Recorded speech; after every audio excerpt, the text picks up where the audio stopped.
वफाकी वज़ीर ख्वाजा आसिफ ने कहा है कि हुसैनियत का दर्स है कि हक व सच के लिए किसी कुर्बानी से गुरेज ना किया जाए।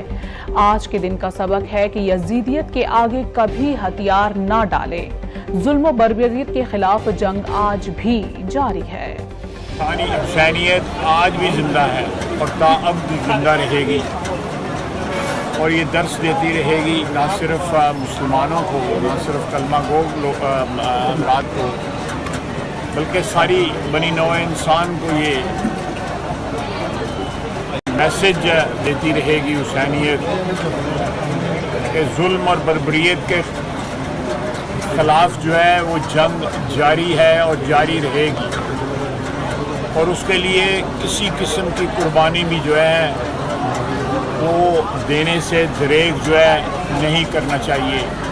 स्टार न्यूज़ जियो पाकिस्तान के लिए।